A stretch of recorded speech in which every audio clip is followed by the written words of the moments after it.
Good morning and welcome back, students.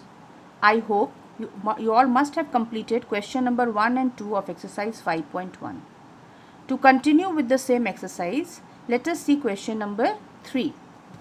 The question is, consider two postulates given below. Number 1, given any two distinct points A and B, there exists a third point C which is in between A and B. Number 2, there exist at least 3 points that are not on the same line. So the question is, do these postulates contain any undefined terms? Yes, these postulates contain two undefined terms. They are points and a line. Are these postulates consistent? Yes, these postulates are consistent because they deal with two different situations. The first says, this postulate says that given 2 points A and B, there is a point C lying on the line in between them. And second says that given A and B, we can take C not lying on the line through A and B. Do they follow from Euclid's postulates? No, they do not follow from Euclid's postulates. However, they follow from axiom 5.1. Now question number 4.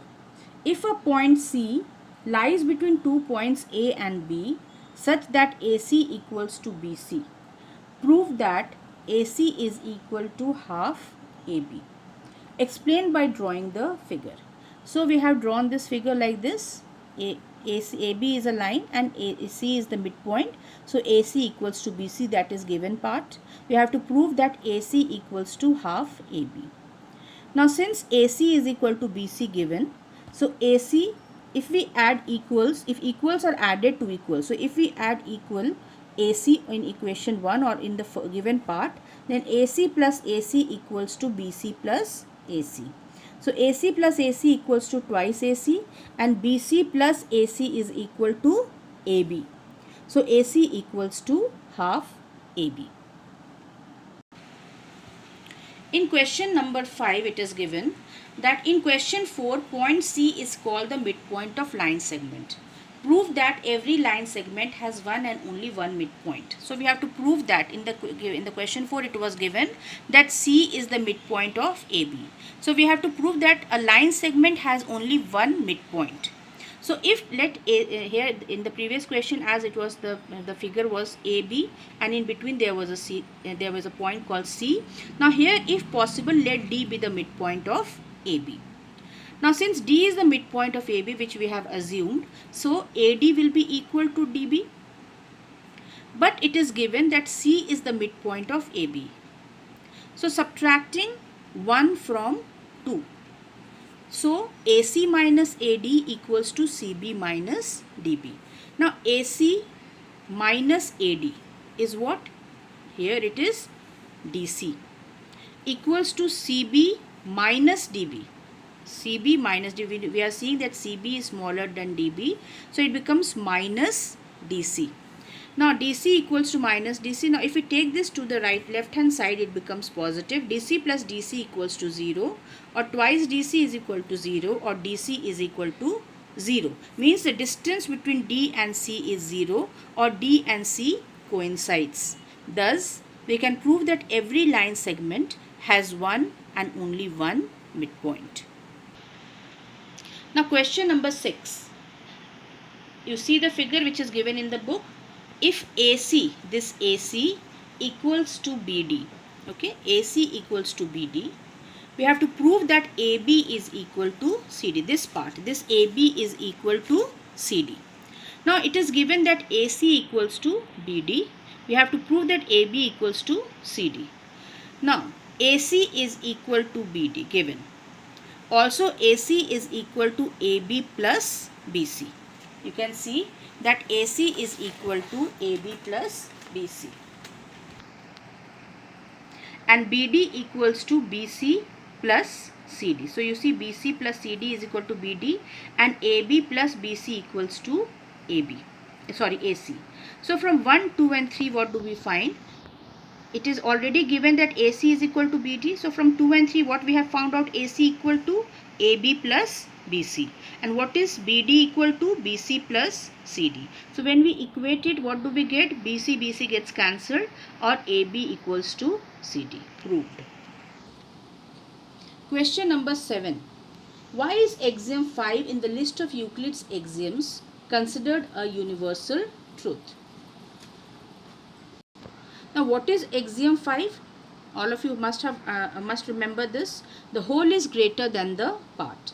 So why is it considered a universal truth? This is because this is true for anything in any part of the world. So this is the universal truth. Now, equivalent versions of Euclid's fifth postulate. We all know that Euclid's fifth postulate is very significant in the history of mathematics.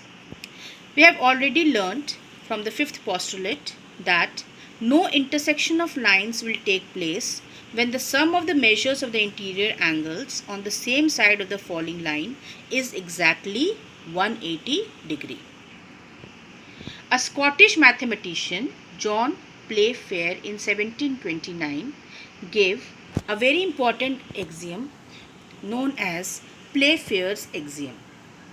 According to this, for every line L and for every point P not lying on L, means there is a line L and there is a point P which is not lying on L, there exists a unique line M passing through P and parallel to L.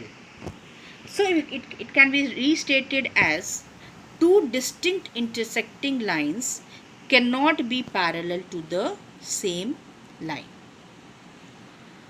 Now exercise 5.2 of your NCERT book. How would you rewrite Euclid's fifth postulate so that it would be easier to understand? So we can rewrite as when two lines are cut by a third line such that the sum of interior angles is less than 180 degree on one side, then the first two lines intersect on the same side. You must have remembered what I had taught you yesterday, that when two lines are cut by the third line such that the sum of the interior angles is less than 180 degree, then the first two lines will intersect on the same side of the transversal or the line which is cutting those two lines. Okay. Number 2. Does Euclid's fifth postulate imply the existence of parallel lines? Explained. Yes. If the sum of interior angles is 180 degree on both sides of the transversal, then the lines will not intersect on any side.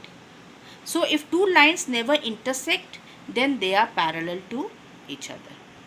So children, chapter 5 is over. Complete this exercise 5.1 and 5.2 in your maths copy. Thank you.